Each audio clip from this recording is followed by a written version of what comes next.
हाय दोस्तों, कैसे हैं आप। मैं आज माजून की मिठाई बना रहा हूँ। एक सिंधी मिठाई है, बहुत ही अच्छी बनती है। तो इसमें हमने 1.5 लीटर दूध लिया था, जो कि आप देख सकते हैं। ये सूख करके लगभग 100 ग्राम 150 ग्राम तक बचेगा।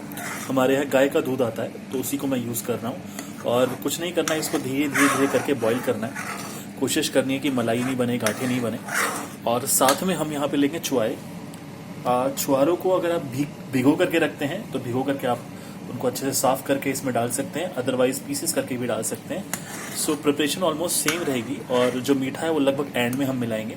जैसे आप देख रहे हैं, धीरे धीरे डार्क टेक्सचर में आने लग गया है और ये दूध जो है दानेदार अपने आप होने लग गया है। तो माजून जो है एक तरीके से इस ड्राई फ्रूट की मिठाई होती है। केवल ये गर्मियों में बनाई जाती है और क्वांटिटी सी काफ़ी कम बनती है, इसलिए इसका प्राइस ज़्यादा होता है। ज़्यादातर लोग नहीं बना पाते हैं क्योंकि बहुत मेहनत लगती है इसमें। कोई भी तरह की मिलावट नहीं होती है।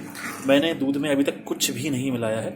थोड़ी देर में मैं 1-2 आइटम इसमें मिलाऊंगा, वो मैं आपको कुछ देर में दिखाता हूँ। सो अब सेकंड फेज की तरफ हम बढ़ रहे हैं दोस्तों।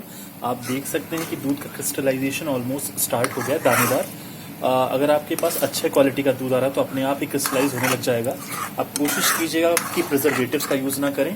यहाँ आप देख सकते हैं एक्स्ट्रा एडिटिव्स। मैंने 3 चीज़ें ले रहा हूँ। एक तो मैंने ये काटे हुए खजूर, छुआरे हम इनको कहते हैं, छुआरा। 2 इलायची मैं ले रहा हूँ और गुड़ का पाउडर यानी कि जैगरी पाउडर। मुझे चीनी पसंद नहीं है। अब मैं क्या करूँगा कि मैं इन छुआरों को छोटा छोटा करके पहले पानी में उबालूंगा। ये मेरी टेक्निक है। और उसके बाद इस में वो पानी और वो दोनों चीज़ें मिलाऊंगा ताकि टेक्सचर भी अच्छा है। और पानी मिलने से यहाँ पे अगर कुछ गांठें होंगी वो भी दूर हो जाएंगी और इलायची का भी एक अच्छा टेस्ट आ पाएगा। चीनी मैं यूज़ नहीं कर रहा हूँ क्योंकि मुझे जैगरी पसंद है, गुड़। और सर्दियों में गुड़ के साथ की मिठाइयाँ खाना बहुत अच्छी होती है। ये ऑलमोस्ट 80% डन है।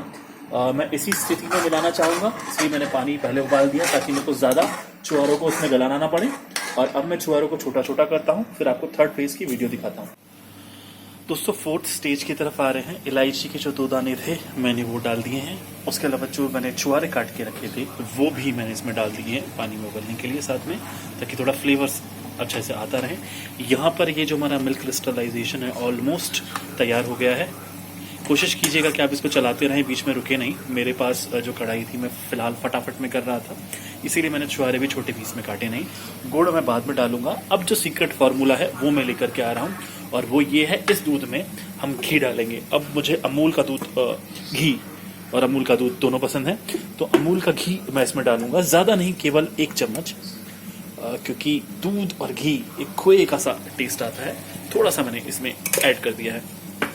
204th स्टेज भी ऑलमोस्ट हो गई है। जैसे कि आप देख पा रहे हैं, ये लगभग होल प्रिपरेशन फॉर्म में आ गई है। घी भी ये जो मैंने डाला था वो ऊपर से छोड़ता जा रहा है। अब ऑलमोस्ट इसी स्थिति में मैं इसमें ये जैगरी पाउडर गुड़ डालूंगा।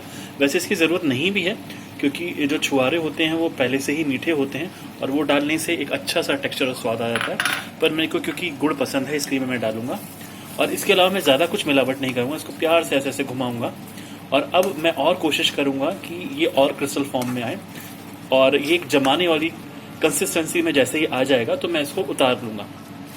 अब नेक्स्ट स्टेज में मैं आपको दिखाऊंगा उतारने के बाद जब हम इसको जमाते हैं तो ये कैसा नज़र आता है।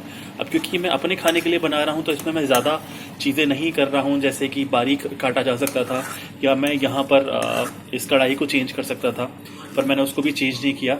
और थोड़ा बहुत अगर जल भी रहा है तो भी मैं उसका ध्यान नहीं दे रहा हूँ क्योंकि अपने लिए घर में बना रहे हैं आप, आगे बेचने के लिए कमर्शियल तरीके से नहीं। पर क्योंकि एक बहुत ही बेहतरीन ये मिठाई होती है, खासकर उन लोगों के लिए जिनको अगर छुआरे का गर्म दूध पसंद होता है। वो माजून की मिठाई बनाना बहुत बेहद आसान है। आप लोग भी अपने घर पे ट्राई कीजिएगा। अरे वाह, बहुत ही सौंधी और प्यारी खुशबू यहाँ से आ रही है, मैं देख पा रहा हूँ। लगता है आज एक मिठाई बहुत ही अच्छी और बढ़िया कंसिस्टेंसी में बन रही है।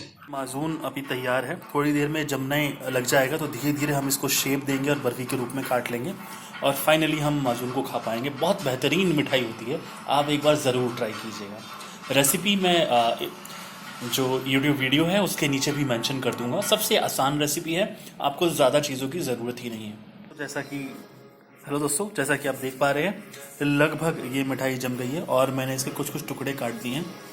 बहुत ही अच्छी कंसिस्टेंसी है और ये एक छोटा सा पीस मैं निकाल रहा हूँ। आप देख सकते हैं इसकी कंसिस्टेंसी, आपको नज़र आ रही होगी।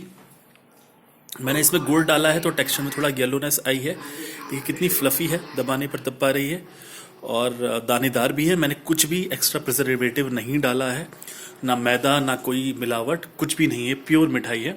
और बहुत मज़ा आएगा इसको खाने के बाद आपको, तो आप इंजॉय कर सकते हैं। ये मेरा वर्जन है माजून का, मार्केट में और भी तरह की रेसिपीज़ मिलती हैं, पर मुझे लगता है आप ये खाएंगे तो बहुत खुश हो जाएंगे।